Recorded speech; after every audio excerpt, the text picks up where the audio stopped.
Hello and welcome back to Due Simplified, your only spot for simple learning. आज हम DSC American literature का एक novel पढ़ेंगे जिसका नाम है द अवेकनिंग। इसका ऑथर जो है वो है केट चॉपिन।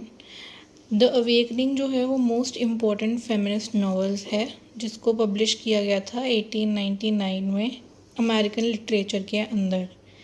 जो नावल है उसको कंट्रोवर्शियल भी माना गया था जब इसका पब्लिकेशन हुआ था उस टाइम पे, बिकॉज़ जो ओपनिंग है वो डिस्कस करती है कि विमेन की क्या डिज़ायर्स होते हैं, क्या इमोशंस होते हैं और क्या उनकी वैल्यू होती है उनके डिपेंडेंस की। इसको आज के टाइम में अगर हम देखें कंपेयर करके पब्लिश होने के टाइम से, तो इसको एक लैंडमार्क माना जाता है फॉर द फेमिनिस्ट टेक्स्ट। अब हम बात करते हैं हिस्ट्री एंड सोशल बैकग्राउंड के इस नावल की। जो नावल है वो लेट 19th सेंचुरी ल्यूजियानिया सोसाइटी की है, जहाँ पर विमेन को सिर्फ कुछ चीज़ें करनी होती थी, जैसे अपने हस्बैंड्स की बात मानना, डिवोट कर देना अपने आप को कम्प्लीटली अपनी फैमिली के लिए, मेंटेन करना सोशल रिस्पेक्टेबिलिटी, यानी कि सोशली सबको एक्सेप्टेबल होना चाहिए, सबकी नज़रों में आपकी रिस्पेक्ट होनी चाहिए। सप्रेस करना है उनको पर्सनल डिज़ायर्स, यानी कि जितना भी उनका पर्सनल इमोशंस हैं, जो भी डिज़ायर्स हैं, फिज़िकल हो या मेंटली हो, उन सबको हमें सप्रेस करना है। विमेन के पास लिमिटेड राइट होते थे और फ्रीडम होती थी। मैरिज को ही उनका अल्टीमेट गोल कंसिडर किया जाता था उस टाइम पर।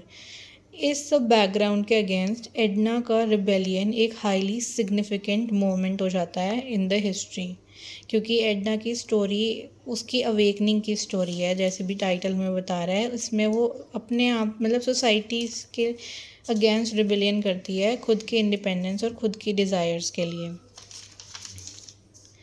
जॉनरा क्या है इस नावल का? फेमिनिस्ट नावल है, साइकोलॉजिकल नावल है कि हर सिचुएशन में मेन या विमेन कैसे रिएक्ट करते हैं या क्या उनके बैकग्राउंड क्या होता है, हिस्ट्री क्या होता है उनके हर एक एक्शन के पीछे।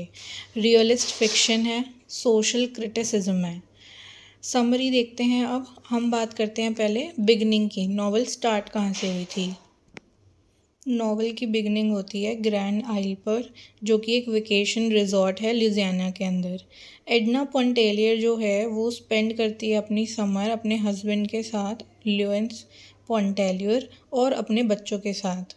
तो ये इसका ओपनिंग सीन है कि कहाँ से नावल स्टार्ट होती है।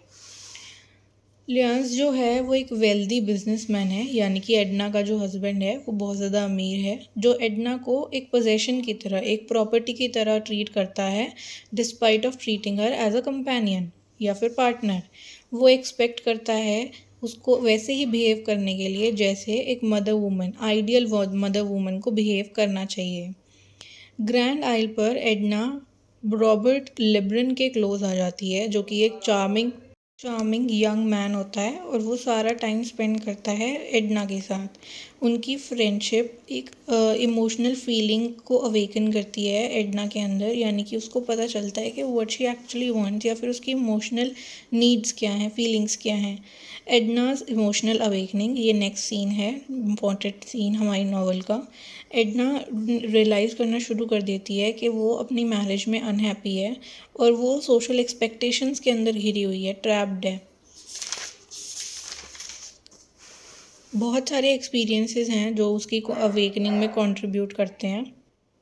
जैसे सबसे पहला जो इंसिडेंट है वो है फ्रेंडशिप होती है जब रॉबर्ट लेब्रन के साथ रॉबर्ट एडना को केयर और इमोशनल अंडरस्टैंडिंग के साथ ट्रीट करता है, यानी कि अनलाइक उसके हस्बैंड के, रॉबर्ट उसको बहुत अच्छे से ट्रीट करता है। उसकी अटेंशन एडना को अवेयर करती है कि उसकी क्या इमोशनल नीड्स हैं। दूसरा इंसिडेंस जो है, जो इम्पोर्टेंट है उसकी अवेकनिंग के लिए, वो है जब वो लर्न करने जाती है स्विमिंग। एक नाइट एडना स्विमिंग करना सीख लेती है सक्सेसफुली। ये मोमेंट एक हाईली सिंबॉलिक मोमेंट है, क्योंकि ये क्या रिप्रेजेंट करता है? एक तो इंडिपेंडेंस रिप्रेजेंट करता है कि आप इंडिपेंडेंटली स्विम कर सकते हो जितना आप चाहते हो। सेल्फ कॉन्फिडेंस आता है, because swimming needs a lot of confidence. Freedom ये हमें बताता है, independence and freedom. Control over her own life, यानी कि एडना के पास अब अपनी लाइफ का कंट्रोल है। उसको ऐसा लगता है कि ये ऑन सेट है उसकी अवेकनिंग का। इस एक्सपीरियंस के बाद एडना शुरू कर देती है बहुत डिफरेंटली सोचना अपने बारे में और अपनी डिज़ायर्स के बारे में। अब बात करते हैं कॉन्फ्लिक्ट विद सोसाइटी। सोसाइटी के साथ क्या कॉन्फ्लिक्ट था। एडना रिजेक्ट करना शुरू कर देती है ट्रेडिशनल रिस्पॉन्सिबिलिटीज़ को। वो रिसीव करना मना कर देती है, विजिटर्स को रिसीव नहीं करती है, सोशल ड्यूटीज़ को मना कर देती है, पेंटिंग के ऊपर फोकस करती है जिसको बाकी सब लोगों के लिए एक वेस्ट ऑफ टाइम होता है। अपने इंडिपेंडेंस की इच्छा रखना शुरू कर देती है वो। उसके बिहेवियर को देखकर सोसाइटी बहुत ज़्यादा शॉक हो जाती है, क्योंकि विमेन उस टाइम पर एक्सपेक्टेड नहीं थे कि वो अपने डिज़ायर्स को प्रायोरिटाइज़ करें, और उनको बोला जाता था कि आपको एक ओबीडियंट वाइफ और मदर बनना है। अब रिलेशनशिप मैडमोज़ेल रीस के साथ कैसा था। ये जो लेडी हैं ये एक पियानिस्ट हैं जो कि रिप्रेजेंट करती हैं आर्टिस्टिक फ्रीडम और इंडिपेंडेंस को इस नावल के अंदर। वो एनकरेज करती है एडना को अपने ट्रू सेल्फ को फॉलो करने के लिए, यानी कि अपनी डिज़ायर्स को पूरा करने के लिए। बाकी वुमेन्स की तरह रियाज़ जो है वो इंडिपेंडेंटली रहती है, वो बाकी वुमेन्स तो इंडिपेंडेंटली नहीं रहती हैं वहाँ पे। तो जो एडना मिलती है इनसे, रीस से, तो ये बहुत इंडिपेंडेंटली रहती हैं और वो केयर नहीं करती हैं कि सोसाइटी क्या सोचेगी उनके इंडिपेंडेंस को लेकर या उनके डिज़ायर्स को लेकर।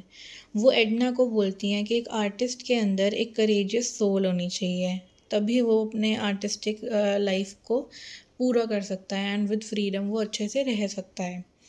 एडना रिटनॉगल जो आइडियल मदर वुमेन फिगर है इस नावल के अंदर, वो क्या रिप्रेजेंट करती हैं, एक परफेक्ट विक्टोरियन वुमेन को। जैसे कि उनके अंदर क्या क्या कैरेक्टरिस्टिक्स हैं। एक तो वो लविंग वाइफ हैं, केयरिंग मदर हैं, सोशली ग्रेसफुल माना गया है उनको इस नावल के अंदर, और वो कम्प्लीटली डिवोटेड हैं अपनी फैमिली के लिए। वो एक कंट्रास्ट हमें पोर्ट्रे करती हैं एडना के रिलेशन में। Robert leaves for Mexico. Next scene जो इम्पोर्टेंट है नावल का वो है कि जब रॉबर्ट ना रियलाइज़ करता है कि उसकी फीलिंग्स जो है वो जेन्युइन है एडना के लिए, और वो सीरियस होना शुरू हो जाता है, तो सोसाइटी उनको इस रिलेशनशिप के लिए एक्सेप्ट नहीं करेगी, इसलिए वो ये डिसीजन लेता है कि he will leave Edna behind, और वो मैक्सिको चला जाता है। एडना को उस टाइम पर बहुत लोनली और इमोशनली डिस्टर्बेंस फील होती है अपने अंदर, और वो जब रॉबर्ट चला जाता है तो उसका जो एकदम से जो अवेकनिंग वाला मोमेंट था वो एकदम से डल होना शुरू हो जाता है। एडना का जो फर्दर इंडिपेंडेंस है वो किस चीज़ के ऊपर डिपेंड करता है। एडना मोर रिबेलियस हो जाती है, यानी कि अपने इस लोनलीनेस से, अपने इमोशनली डिस्टर्बेंस से एडना और भी ज़्यादा रिबेलियस हो जाती है चीज़ों को लेके। एडना अपने हस्बैंड का बहुत बड़ा सा जो घर होता है उसको छोड़ देती है और एक स्मॉलर हाउस में जाके रहती है जिसको बोलते हैं पिजन हाउस नावल के अंदर। वो अपने अपने खुद के डिज़ायर्स के अकॉर्डिंग रहना शुरू कर देती है अकेले, leaving her children and her husband behind. ये एक्ट हमें ये सिंबलाइज़ करता है कि पर्सनल फ्रीडम कितना इम्पोर्टेंट होता है, इंडिपेंडेंस कितना इम्पोर्टेंट होता है, और कभी कभी हमें सोशल कंट्रोल से अपने आप को छुड़वा लेना चाहिए सही टाइम पर आने पर जब आपको फील होता है।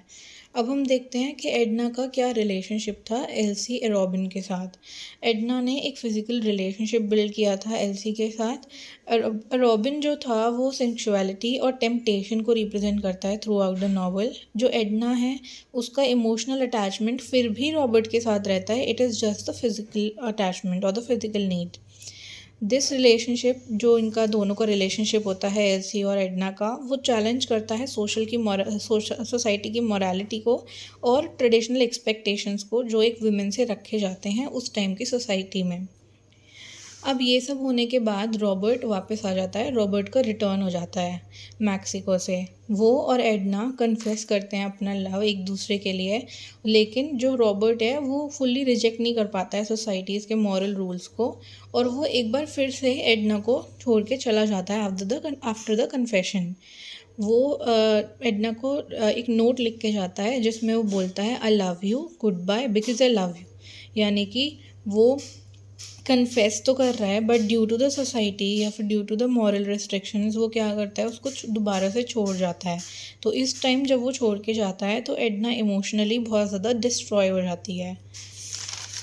अब हम बात करते हैं एंडिंग ऑफ द नावल कि नावल एंड किस सिचुएशन पे होती है। फाइनल सीन में एडना सी के पास जाती है जो कि ग्रैंड आइल पर थी, जहाँ वो वेकेशन स्टार्टिंग में मनाने गए थे नावल के स्टार्टिंग में। तो वो सी के अंदर जाती है और अपने आप को डुबालिटी, लाइक शी कमिट सुसाइड। तो एंडिंग जो है उसको हम डिफरेंट डिफरेंट वेज में इंटरप्रेट कर सकते हैं कि उसने ऐसा स्टेप क्यों लिया, उसने अपनी लाइफ को एंड क्यों करा। सबसे पहले तो she escape from social operation या फिर सोशल एक्सप्लॉयटेशन से वो खुद को बचा लेती है, सोसाइटी को डिफीट कर देती है अपने इस फ्रीडम मूवमेंट के लिए। ये उसका एक एक्ट, फाइनल एक्ट होता है towards freedom, towards gaining freedom. और ये इसका वो ऐसा क्यों करती है, क्योंकि उसको पीस नहीं मिल रहा होता है, and she finds peace in the sea by drowning herself. तो जो सी है वो फ्रीडम भी रिप्रेजेंट करता है और डेथ भी। अब हम देखते हैं मेजर थीम्स। फेमिनिज्म और विमेन का फ्रीडम एक बहुत इम्पॉर्टेंट थीम है इस नावल का। नावल क्रिटिसाइज़ करता है विमेन के लिमिटेड रोल को जो सोसाइटी ने बनाया था। एडना डिज़ायर करती है independence, personal identity, emotional satisfaction और फ्रीडम सोशल रेस्ट्रिक्शन से। ये नावल हमें डिफ़िकल्टीज शो करता है कि कैसे विमेन को अलग अलग चैलेंजेस को फेस करना पड़ता है जब वो पेट्रियार्की के अगेंस्ट जाते हैं, पेट्रियार्की को चैलेंज करते हैं। सेकेंड जो हमारी थीम आती है वो है मैरिज एंड पेट्रियार्की। मैरिज इस नावल के अंदर रेस्ट्रिक्टिव प्रेजेंट की गई है, यानी कि बहुत सारे रेस्ट्रिक्शंस हैं मैरिज के अंदर। कंपैटिबिलिटी नहीं है, कंपेनियनशिप नहीं है, ओनरशिप है। एडना का मैरिज जो है वहाँ पर इमोशनल कनेक्शन नहीं होता है।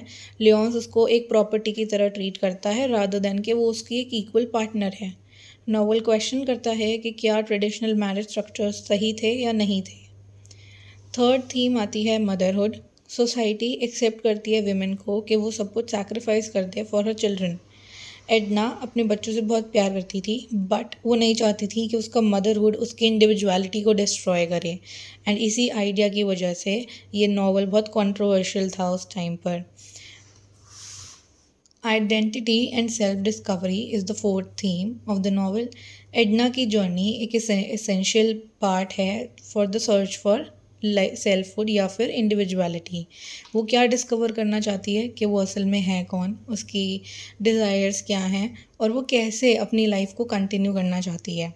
उसकी जो अवेकनिंग है वो इमोशनल भी है और साथ में साइकोलॉजिकल भी है। आर्ट और expression is the fifth theme. Art एक मीन्स बट एक ज़रिया बन जाता है द सेल्फ एक्सप्रेशन, क्योंकि पहले उसकी पेंटिंग जो है वो उसकी क्रिएटिविटी, इंडिविजुअलिटी और इंडिपेंडेंस को पोर्ट्रे करती है। उसके बाद वो स्विमिंग भी करने जाती है जो कि एक आर्ट एंड एक्सप्रेशन की थीम के अंदर ही आएगा कि वहाँ पर भी वो अपना फ्रीडम ही ढूंढती है। Freedom versus social restriction. अब क्या हम यहाँ पर फ्रीडम का जो नावल है वो कॉन्स्टेंटली कंट्रास्ट करती रहती है, यानी कि हमें चैलेंजेस दिखाती रहती है कि कैसे इंडिविजुअल फ्रीडम और सोशल एक्सपेक्टेशंस आपस में कोइंसाइड नहीं कर सकते हैं, वो अगेंस्ट ही जाना पड़ेगा एक चीज़ के। तो एडना की जो ट्रेजेडी है वो किस चीज़ का रिज़ल्ट है, जो उसका कॉन्फ्लिक्ट चल रहा था इन दोनों फोर्सेस के बीच में, ये उसका रिज़ल्ट है। अब यहाँ पर बहुत सारे सिंबल्स यूज़ करे गए हैं नावल के अंदर। अब हम उन सिंबल्स का मतलब देख लेते हैं। जो मोस्ट इम्पॉर्टेंट सिंबल है वो है सी, जहाँ पर वो स्टार्टिंग होती है नावल की, एंड जहाँ पर लास्ट में जो सी है वो उसमें अपने आप को एडना ड्राउन कर लेती है। तो जो सी है वो एडना को बहुत ज़्यादा अट्रैक्ट करती है, क्योंकि उसको लगता है कि वहाँ पर लिमिटलेस फ्रीडम है, कोई लिमिट ही नहीं है, there is no boundary. Symbolises क्या सिंबल करती है? Freedom, escape, self discovery, emotional depth और डेथ। दूसरा सिंबल आता है बर्ड्स का। जो केज्ड बर्ड्स होती हैं वो सिंबलाइज कर रही थी कि कैसे विमेन को ट्रैप किया जाता है सोसाइटल नॉर्म्स के द्वारा या फिर traditional guidelines of the marriage के अकॉर्डिंग। जो वुंडेड बर्ड थी एट द एंड रिफ्लेक्ट करता है कि कैसे एडना का फेलियर होता है अपने फ्रीडम को कंप्लीट करने के लिए, अपने फ्रीडम को लेने के लिए, इंडिपेंडेंस को लेने के लिए, क्योंकि एंड में वो अपने आप की ही डेथ के रिजल्ट, डेथ का कॉज होती है। Swimming is the another symbolism in the novel. जब एडना लर्न करती है स्विमिंग करना तो वो एक सेंस ऑफ पर्सनल पावर उसे देती है। स्विमिंग सिम्बलाइज करता है इंडिपेंडेंस को, कॉन्फिडेंस को और अवेकनिंग को इस नावल के अंदर। फोर्थ हमारे पास आता है the pigeon house. Pigeon house क्या सिम्बलाइज करता है? पर्सनल स्पेस, क्योंकि वो अपना घर छोड़कर वहाँ पर गई थी पिजन हाउस में रहने के लिए। फ्रीडम सिम्बलाइज करता है और इंडिपेंडेंस दिखाता है मैरिज के अगेंस्ट। इम्पोर्टेंट कोटेशंस देख लेते हैं कुछ जिनका मतलब आपको पता होना चाहिए। जैसे पहला है the voice of the sea speaks to the soul. इसका क्या मतलब है कि जो फ्रीडम है और जो इमोशनल अवेकनिंग है वो बहुत ज़्यादा इम्पॉर्टेंट है इस नावल के अंदर। तो जो सी से आवाज़ आती है वो उसकी सोल की आवाज़ होती है, यानी कि उसको फ्रीडम होता है अपने इमोशंस को दिखाने का। सेकेंड हमारा जो इम्पोर्टेंट लाइन है वो she wanted to swim far out where no women had swum before. उसको इतना आगे तक जाना था जहाँ तक कोई अभी ट्रेडिशनल नॉर्म्स की वजह से कोई वुमेन नहीं जा रही थी, तो उसको ट्रेडिशनल फीमेल बाउंड्रीज़ के बियॉन्ड जाना था। He loved her so this was his farewell. Robert जब छोड़ के चला जाता है सोसाइटी की वजह से, उनके अपने रिलेशनशिप को एंड करता है, तो ये वो लाइन उस चीज़ को सिम्बलाइज करती है कि उसका फेयरवेल क्यों होता है, due to the societal norms. Fourth है हमारा I would give my life for my children but I wouldn't give myself. ये मदरहुड थीम के लिए बहुत ज़्यादा इंपॉर्टेंट है कि मदरहुड और इंडिविजुअलिटी में से शी चॉजेस इंडिविजुअलिटी। उसने बोला I would love to give my life as a mother, I would love to give, but अभी यहाँ पर उसके पास उसकी पर्सनल आइडेंटिटी कुछ नहीं है and she wants a personal identity. तो वो डिस्टिंग्विश करती है प्यार और अपनी इंडिविजुअलिटी को खोने के बीच में, कि प्यार is a different thing but अपनी इंडिविजुअलिटी आप नहीं खो सकते हो प्यार के लिए। तो this is it for the novel and for the video. If you have any doubt do let me know in the comment section. और आपको ये नोट्स PDF फॉर्म में मेरे टेलीग्राम चैनल पे मिल जाएंगे, जिसका लिंक मैं डिस्क्रिप्शन में डाल दूँगी। So do like, share and comment. Do not forget to subscribe the channel. It would mean so much if you would subscribe. Thank you.